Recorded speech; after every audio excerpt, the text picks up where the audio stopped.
से उसकी हिप्स पार प्रेस किया, stimulating love great point kidney shoe point. वो सेंसिटिविटी से चीख उठी, बस अब बेड की कमी है। उसने उसके फीट के सोल्स पार भी प्रेस किया। इतनी स्टिमुलेशन से उसकी सेडक्टिव इंस्टिंक्ट्स बाहर आने लगी। अब ये कौन सा टाइम है और आपको अब भी। एंजल ने पागलपन में अपनी वाइफ को किस किया, जिससे वो कंफ्यूज हो गई। ये जैसे कोई और ही इंसान बन गया है। उसकी सोच तो यही थी, पर उसने आंखें बंद करके उसका किस एक्सेप्ट कर लिया। छोड़ो जाने दो। अगर वो अनथग्स को ना भगता तो शायद ये फैमिली सच में रुइंड हो चुकी होती। उसने हाथ जोड़कर मैजिक किया। Divine grotto true scriptures precious healing medicine yin yang harmony method. उसने अपनी बाहें फैला दी। यिन यांग रिपेलियन। वो ड्रीमी होकर उसके शोल्डर्स से लिपट गई। Radiant spirit eruption. उसकी माउथ से एक अजीब सी एनर्जी स्ट्रीम निकली, जिसे उसने एब्जॉर्ब कर लिया। Discard waste, generate blood and flesh, mend fractured bones, reverse life and death. Angel के बोन्स रिकवर हो गए। कहीं और एक तगड़े आर्म वाला बंदा अपनी मुट्ठी कांस के पकड़े हुए था। ह्यूई ने अपने सामने रखे सैंडबैग पार सीधा एक पंच मारा। वो सैंडबैग पंच खा के हिलता ही जा रहा था और उसमें से खून के छींटे बाहर आ रहे थे। ह्यूई यूज बेड मेज से देख रहा था। उसका कहना था, असल मजा तो इंसान को सैंडबैग बना के मारने में आता है। सैंडबैग के अंदर से एक आवाज आई, ह्यूई, भाई ह्यूई, आपने प्रॉमिस किया था अगर आप मुझ पर अपना गुस्सा निकालोगे तो मेरी वाइफ और बच्चों को छोड़ दोगे। आप तो अपनी बात के पक्के हो ना। ह्यूई ने बैग के अंदर से टपकते खून को अनजान बनके पीठ मोड़ ली। मैं तो वैसा फेमस बंदा हूं, जो बोलता है वो करता है।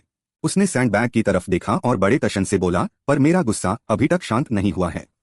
तो फिर तेरी वाइफ और बच्चों को नॉर्थ म्यांमार बेचकर उनकी किडनीज निकलवानी पड़ेगी। अंदर से बंदा दर्दनाक तरीके से चीखा, गालियां देते हुए, कमीने, तू तो सिर्फ बुरे काम करता है, तुझे इसकी सजा जरूर मिलेगी। और वो बंदा बड़े आराम से अपना पसीना पोंछ रहा था, खुशी से हंस रहा था। उसके अंदर एक अलग हाई एक्साइटमेंट थी। तभी उसके चेले भागते हुए आए और जोर से चिल्लाए, भाई ह्यूई। एक दारपोक चेला डांट ह्यू हकलाते ह्यू रिपोर्ट किया, वो लड़की हम नहीं ला पाए। उसका एक्साइटमेंट ट्योरेंट हाई गुस्से में बादल गया। ह्यूई ने गुस्से में अपने गले से टॉवेल उतरा और दांतने लगा, मेरे नीचे काम करने वे लोग नए नहीं है। जाने से पहले मैंने तुम्हें बार बार याद दिलाया था। वो सैंडबैग को पंच मारने के लिए तैयार हुआ। वो लड़की मेरा बड़ा बेनिफैक्टर जो मेरे पीछे है, उसने खास तौर पर मांगी है। धमकी के बजाय उसने ऐसा पंच मारा कि सैंडबैग के अंदर वाला बंदा बाहर गिर गया। बिल्कुल भी मिस्टेक नहीं होनी चाहिए थी। उसके चेले उससे इतना डर रहे ह्यू कि उनका पसीना छूट रहा था। उन्हें डर था कि नेक्स्ट सैक्रिफाइस उन्हीं का होगा। सैंडबैग से गिरे हुए बंदे का खून तेजी से बह रहा था। ह्यूई ने बगैर किसी परवाह के अपने चेलों को दांता, तुम सब तो बिल्कुल यूजलेस हो। एक छोटे से ब्रोकर को भी हैंडल नहीं कर पाए। जितना वो बोलता उतना ही गुस्से में आता जा रहा था। उसके माथे पर शिकन बढ़ती जा रही थी। एक तेज चेला जल्दी से रिपोर्ट करने लगा, भाई ह्यूई, वो तो ग्रिम रीपर है। पहले लगा था वो तो मार गया है, पर कौन जानता था कि वो अचानक जिंदा हो जाएगा और इतना पावरफुल बन जाएगा। हम सब उसके राइवल नहीं थे। हमारे बॉस का तो उसने हाथ हाई तोड़ दिया। पर ह्यूई ने कुछ नहीं बोला। वो चेले की तरफ कदम बढ़ाया और जोर से गरजा। अपनी जबरदस्त बॉडी से उसे दबाते हुए उसने फिर से पूछा, उसने कैसे स्क्वीज किया था। उसने बड़े प्यार से उसका हाथ पकड़ा और उसे ऐसी लुक दी जो प्यार से भी ज्यादा गहरी थी। पहले ऐसे वो हकलाया, भाई ह्यूई, और फिर ऐसे, है ना, और फिर बिना किसी रहम के जोर से स्क्वीज किया। उसकी आंखें बाहर निकल आई और वो दर्द से चीखने लगा। ह्यूई ने उस चेले को अपनी आइज में देखा। मैं अपने नीचे यूजलेस लॉक ऑन को नहीं रखता, इसको घसीट के ले जाओ। वो चेला जिसे बाकी चेले घसीट कर ले जा रहे थे, वो रोट ह्यू चिल्ला रहा था, सिर्फ जिंदा रहने के लिए। भाई ह्यूई, मेरी जान बख्श दो, प्लीज मुझे एक और चांस दो। ह्यूई ने अपनी आवाज में सख्ती लाई, अपने वेपन्स उठाओ और मेरे साथ उस लड़की को पकड़ने चलो। उसके चेले एक साथ बोले, जी बॉस। एक छोटे से घर के अंदर जोर जोर से सांसें लेने की आवाज गूंज रही थी। एंजल की वाइफ बेहाल सी हाफ रही थी। उसने उससे कांस के गले लगा लिया। एंजल ने आवाज दी, मेरी जान बचाने के लिए बहुत बहुत शुक्रिया। जब उसने महसूस किया कि उसका शौहर धीरे धीरे बादल रहा है, तो वो शक से चिल्लाई, तुम वो नहीं हो। यूज याद आया, वो तो कभी ऐसे रही नहीं, और ना ही मेरे जिस्म को इतना अजीब सा बनते। उसने ट्योरेंट पूछा, तुम कौन हो। ये सुनकर एंजल ने मजबूर होकर जवाब दिया, मेन अपर रियल्म से आया एक इमॉर्टल बीइंग हूँ, जो एक कैलामिटी के कारण मॉर्टल वर्ल्ड में आ गिरा है। उसने समझाया, ये इंसान यानी एंजल वो मॉर्टल इनकारनेशन है जिसे मैंने ह्यूमन वर्ल्ड में छुपा रखा था। फिर उसने पास्ट याद किया। बिल्कुल उसी वक्त जब वो बुरी तरह जख्मी हुआ था और उसकी सोल बिखरने लगी थी, तो मैं उसके जिस्म में दाखिल हो गया। वो हैरानी से आंखें फाड़कर देखती रह गई। तुम कह रहे हो तुम एक डेटी हो। उसने सीधे उसकी आंखों में देखा। हाँ। तभी एक मासूम बचकानी आवाज गूंजी, मम्मा और पापा का आफ्टरनून गेम खत्म हो गया। होन मासूमियत से उठ बैठी, क्या अब मैं उठ सकती हूँ। होन को बहुत भूख लगी है। एंजल की वाइफ ने नरमई से कहा, जल्दी उठ जाओ बेटा, मम्मा खाना बनाएगी। उसने भी समझाया, थोड़ा वक्त लग गया, तुम समझो बेटा। उन दोनों के पेट भी जोरों से गुर्रा रहे थे। वो मुंह पर हाथ रखकर हंस पड़ी। तो सेलेस्टियल बीइंग को भी खाना पड़ता है ना? एंजल ने जल्दी से जवाब दिया। इस इम्पोलाइटनेस के लिए माफ करना। वो खादी हुई। आप यही बैठे रहिए अभी। ठीक है। होन होन लालच भरी नजरों से देख रही थी। आज हैंगिंग नूडल्स खाने को मिलेंगे? क्या मुझे एक और एग मिल सकता है? एंजल की वाइफ उत्साह से बोली। हाँ, एक और ले लो। एंजल सामने के पुरसुकून मंजर को गहरे सोच में डूब कर देख रहा था। वो सोचने लगा, मैंने बचपन से पाथ ऑफ फॉरगेटिंग इमोशंस की साधना की है। हर एहसास, हर लगाव को त्याग दिया और ग्रेट लुओ एनलाइटनमेंट हासिल की है 10,000 साल पहले। उसने मन ही मन सोचा, मेरा दिल तो शांत पानी जैसा होना चाहिए था। तो फिर अचानक ये खुशी की लहर क्यों उठी? उसके दिल की धड़कन थोड़ी तेज हुई और उसने चुपके से सोचा, क्या ये फीलिंग ऑफ फैमिली है? एंजल खुश हो गया। कमाल है, वो अभी भी उन प्यारे लम्हों को जी रहा था कि तभी अचानक एक गुस्से भरा पंच आया और उनके घर का दरवाजा टूटकर बिखर गया। चैप्टर 5। किसी ने सोचा भी नहीं था कि ये ह्यूई होगा। ऊपर से वो अपने ऑक्सहेडेड हॉर्स फेस्ड हेंचमैन को लेकर दरवाजे पर खड़ा था। उसने बोला, हेलो। एंजल की वाइफ डर के मारे अपना नूडल बॉल हाई गिरा बैठी। रामेन का बॉल हवा में ही लटक गया था, बस जमीन पर गिरने ही वाला था, पर कमाल से उसने ठीक वक्त पार यूज पकड़ लिया। सही कहते हैं, भगवान भी खाने के बीच नहीं आते। उसने सतर्क होकर उससे पूछा, ये कौन है? उसका डर जुबान पर आ गया। वो लड़खड़ते हुए बोली, वो ह्यूई है। ह्यूई जैसे कोई बाजी जीत गया हो, एक डरावनी मुस्कान के साथ उनकी तरफ देख रहा था। होन होन घबराहट में उसके पैरों से लिपट गई। मम्मी। होन होन को बहुत डर लग रहा है, पर उस मुश्किल घड़ी में एंजल को जरा भी डर नहीं लगा। उसने तो उल्टा एक चॉपस्टिक से नूडल्स उठा लिए। डरो मैट, उसने कहा। ह्यूई को मजबूरन पहले बोलना पड़ा। उसके पीछे खड़े होकर उसने पूछा, क्या तुम वही ब्रोकर हो जो अस ओल्ड मैन के अंडर काम करता है, जिसे प्यूरिफिकेशन डेथ गॉड के नाम से जाना जाता है? उसने उसे एक नजर देखा और ह्यूई के ईगो को और भड़कने लगा। हाँ, अब दफा हो जा यहां से, शायद मैं तुझे बख्श दूं। एक अचानक बिन बताया पंच उसकी तरफ आया। एंजल हैरान रह गया। नहीं, ये इंसान। ह्यूई ने यूज पंच मारकर पीछे फेंक दिया और वो सीधा जमीन पर गिर गया। ह्यूई ने अपनी मुट्ठी कास ली। साइड कैरेक्टर्स ज्यादा बोलने से ही मरते हैं। एंजल की वाइफ और होन होन घबरा गए। पति, पापा। ह्यूई के चेहरे पर एक शैतानी मुस्कान आई। ऐसा कचरा भी साफ नहीं कर पाए। मेरी इज्जत मिट्टी में मिला दी तुमने।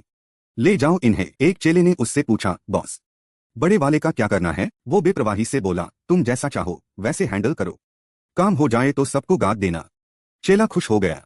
धन्यवाद ह्यूई भाई, इस इनाम के लिए। वो एक गंदी हंसी के साथ होन होन और एंजल की वाइफ की तरफ बढ़ा। दोनों एक दूसरे को गले लगाकर चीख उठे।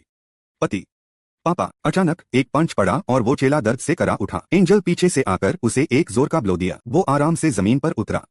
एंजल की वाइफ खुशी से झूम उठी। एंजल। ह्यूई ने गुस्से से सिगरेट का कश लिया। थोड़ा टैलेंट तो है इस लड़के में। उसने चुपके से उसे गौर से देखा। उसकी ताकत इंसानों जैसी नहीं थी। वो पूरी हिम्मत से ह्यूई के सामने आ गया और उसके पूरे शहर से एक अलग हाई ऑरा निकल रहा था। उसने सिगरेट जमीन पर फेंक दी। वो हैरानी से उसे देख रहा था। ह्यूई ने एक पंच मारा। मैंने तुझे अंडर एस्टिमेट कर लिया था। एंजल ने उसके पंच को डॉज कर लिया। एक और पंच उसकी तरफ लपका। वो पैल था और उस माँ बेटे के आगे आकर उस पंच को अपने ऊपर ले लिया। उसने अपने हाथ को देखा। गया। पूरा आर्म सूज गया था। ह्यूई ने एक शैतानी हंसी हंसी। मैंने शायद एक क्रैक की आवाज सुनी है ना? वो फिर से अपना फिस्ट उठाकर आगे बढ़ा। ये पंचिंग बैग। उसने एंजल पार लगाकर पंचेस बरसाए। ह्यूमन फ्लैश का बना हो तो सबसे बेस्ट है। उसने एक शैतानी हंसी हंसी। शाबाश, मेरी 80% पंच पावर को रोक पाया। जब तक मैं अपनी लिमिट तक ना पहुंचूं, सांस मत छोड़ना। हाँ। एंजल ने दांत पीसकर उसके अटैक्स झेले। ये बंदा कितना फास्ट और एक्यूरेट अटैक कर रहा है। इसकी पावर बहुत ज्यादा है। मेरी ये कमजोर बॉडी और कितनी देर झेल पाएगी पता नहीं।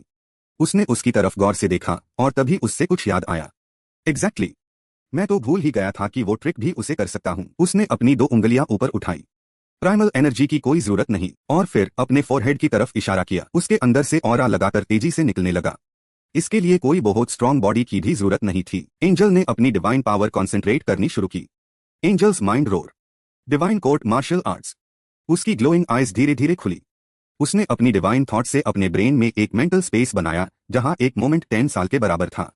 ढेरों मार्शल आर्ट्स स्टांसेस तेजी से उसके दिमाग में चमकने लगी।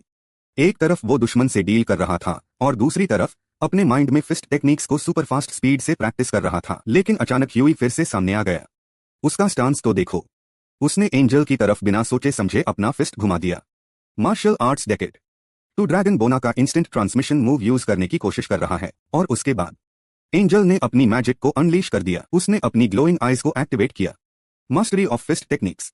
कंप्रिहेंशन ऑफ ट्रांसफॉर्मेशन, उसकी अजब सी काम एटीट्यूड। एंजल ने उस पंच को बड़े आराम से डॉज कर लिया। उस अनयूजुअल एक्शन को देखकर ह्यूई भी हद से ज्यादा शॉक्ड हो गया। ये क्या हो रहा है? अपने आप को संभालने के बाद उसने फिर से अपना पंच मारा, फिर भी एंजल ने उससे रोक लिया और उसके साथ ही उसने अपना मूव अनलीश किया। 20 years martial arts integrated strike transformation. उस मूव की वजह से उसका चेहरा एक तरफ से लाल पैट गया। Bloody hell! इस वक्त ह्यूई का गुस्सा पीक पार था। मैं तुझे पूरा खात्मा कर दूंगा। लेकिन जब उसने अपनी लेग से किक किया, एंजल ने भी अपनी लेग से उससे वापस किक कर दिया। वो पीछे हटा और फिर एक स्टांस लिया। 30 years martial arts fist master as you wish Ryan. अपने दुश्मन को अंडर एस्टिमेट करने की वजह से ह्यूई को उस अटैक का पूरा फोर्स झेलना पड़ा। Offensive defence overload speak. वहां खड़े उसके गुंडों की आंखें हैरानी से फटी की फटी रह गई। भाई ह्यूई, अनमेन से एक ने फौरन ऑर्डर दिया, सब चढ़ाई करो, काट डालो इसे, मेरे लिए इसे मार डालो। वो गूंड पूरे जोश के साथ तूफान की तरह उसकी तरफ लपके, लेकिन एंजल के चेहरे पर कोई बदलाव नहीं था। 50 इयर्स मार्शल आर्ट्स की गहराई में डूबकर वो ट्रू मार्शल रियल्म तक पहुंच चुका था। उसने बड़े आराम से कुछ गुंडों को ऐसे उछला जैसे वो हवा में घूमते पतंग हो, लेकिन ह्यूई अभी भी हार मानने को तैयार नहीं था। उसने गुराते हुए धमकाया, तू करना क्या चाहता है? जानता भी है मेरा बैकर कौन है? लेकिन अस एंजल ने जवाब देना भी जरूरी नहीं समझा। उसने बस कहा, एक्टिवेट हेवनली आई। ह्यूई गुस्से से अपने दांत पीसने लगा। वो ऐसी शख्सियत है जिसे तू 10 जिंदगियां पाकर भी छूने की हिम्मत नहीं कर सकता। उस पाल भी वो अपनी अकड़ में चोर था और बड़ा बड़ा बोल रहा था, अगर तूने मुझे छूने की हिम्मत की ना। और फिर अस एंजल ने अपनी मैजिक का जादू चलाया। एक लाल रंग की शक्ति ह्यूई के जिस्म से बाहर आने लगी। नहीं, उसकी आंखों के आगे उस लाल धुंध में सब कुछ धुंधला बैठ गया। ह्यूई जमीन पर घाम से गिर गया। उसका पूरा जिस्म कांप रहा था और सांसें तेज हो गई थी। ये तुम्हें कैसे पता चला? लेकिन एंजल एकदम शांत था। उसने उस चीज को देखा जो उसने ह्यूई के जिस्म से बाहर निकाली थी। तो आखिर ये बात थी। उसके हाथ में एक बेहद अजीब तरीके से कार्व की हुई गोल्डन कार्ड थी। उसके चारों ओर एक अजीब सी काली शक्ति फैल रही थी। अचानक उस गोल्डन कार्ड से एक काला धुआं, एक काली शक्ति धीरे धीरे बाहर निकलने लगी उस अजीब चीज को देखकर। और फिर उसके माथे पर हल्की सी शिकन आई। तेरी हिम्मत कैसे हुई? ये देखकर वो लाल शक्ति डर के मारे चीख उठी। एंजल ने बस हल्के से अपनी मैजिक का इस्तेमाल किया और एक विशाल शानदार बुद्धा इमेज धीरे धीरे प्रकट होने लगी। Great Luo divine might. ये देखकर वो चीज डर के मारे सिमट गई और आगे गुराने की उसकी हिम्मत ही नहीं हुई। और फिर एंजल जोर से हंस पड़ा। काफी इंटरेस्टिंग है ये। उसने गौर से देखा और अपने मन में सोचा, ये तो यिन माउंटेन टेक्निक है। और ये ईविल आई टैलिस्मान। उसी पाल एंजल को ह्यूई की याद आई। उसने सोचा, इस ईविल आई के रिजेंटमेंट से इसकी लाइफ एसेंस को जबरदस्ती निचोड़ लिया गया है। इसी वजह से इसकी कॉम्बैट पावर फुल पोटेंशियल तक पहुंच गई है। इसकी असली उम्र 30 साल है। इसलिए जब दोनों का पोटेंशियल एक जैसा खुला हो, तब भी मेरी फिजिकल पोटेंशियल इससे कम है। जो इसके पीछे है वो पक्का मॉर्टल रियल्म का नहीं हो सकता। और फिर वो धीरे से ह्यूई के सामने उखड़ू बैठ गया। अब ह्यूई को असली डर का एहसास हुआ। वो लगातार गिड़गिड़ाने लगा, ओह लॉर्ड, नहीं नहीं, आप तो भगवान हो। हम सब तो बस रोटी कमाते हैं सर। मुझे अब ये सब लोग, ये सब पावर शक्ति कुछ नहीं चाहिए। मेरी जान बख्श दो। और फिर एंजल उसके बिल्कुल करीब आया। अपने इन चमचों को साथ ले और निकल यहाँ से। ह्यूई ने घबराहट में फौरन कहा, जी बिल्कुल, समझा मैं। उसी पाल पीछे से होन होन खुशी से दौड़ती हुई आई। पापा। छोटी सी लड़की ने खुशी से एंजल को गले लगा लिया और हद से ज्यादा तारीफ करते हुए कहा, पापा आप कितने हैंडसम हो। और फिर होन होन ने उनके गाल पर एक प्यारा सा किस किया। और फिर एंजल की आंखों में एक अजीब हैरानी थी। उस नन्ही सी मॉर्टल चाइल्ड के होठों का हल्का सा स्पर्श इतना सुकून, इतनी गर्मी कैसे दे गया। कुछ देर बाद उसने उस गुड़िया से पूछा, बेटी क्या तुम्हारा पापा हैंडसम है? होन होन ने बड़े प्यार से कहा, फिर एंजल्स वाइफ ने कदम बढ़ाए और घबरा कर कहा, ओह माय एंजल, हमें जल्दी निकलना होगा यहाँ से। उसका चेहरा शर्म से लाल हो गया। वो हिचकिचते हुए बोली, कल जब मैं आपको ठीक कर रही थी, मैं ह्यूई को बिल्कुल भूल गई। आपने उसे जाने कैसे दिया? लेकिन एंजल ने धीरे से उसे अपनी तरफ खींचकर तसल्ली दी, घबराओ मैट, मैंने उसे जानबूझकर जाने दिया है। ये सुनते ही एंजल्स वाइफ की आंखों में हैरत थी। पार क्यों? उसने बिना कुछ छुपाए एक एक बात समझाई। इस वक्त मॉर्टल रियल्म में स्पिरिचुअल एनर्जी बहुत कमजोर है। अगर हम इमॉर्टल कल्टिवेशन करना चाहें तो सिर्फ ध्यान से बहुत ज्यादा वक्त लग जाएगा। इसी के साथ एंजल ने अपना हाथ खोला। उसके पीछे जो है वो जरूर एक ह्यूमन इमॉर्टल होगा जो मॉर्टल रियल्म में फंसा हुआ है। उसके स्पिरिचुअल वेन्स बिल्कुल हमारी कल्टिवेशन में मदद कर सकते हैं। उसने पूरे विश्वास के साथ कहा, बिल्कुल। तो क्या तुम मेरे साथ immortal cultivation and attainment of दाव करना चाहते हो? ये सुनकर होन होन ने उसका हाथ हल्के से हिलाया। पापा, क्या इमॉर्टल कल्टिवेशन से हम स्काई में फ्लाई कर सकते हैं? उसने खुशी से जवाब दिया, जरूर कर सकते हैं मेरी बच्ची। वो गुड़िया उत्साह से जोर से हंसी। सच में? सच में? होन होन पापा के साथ वापस फ्लाई करना चाहती है। लेकिन इस लम्हे एंजल्स वाइफ अभी भी थोड़ी झिझक रही थी, तो फिर मैं और होन होन कैसे कल्टिवेट करेंगे।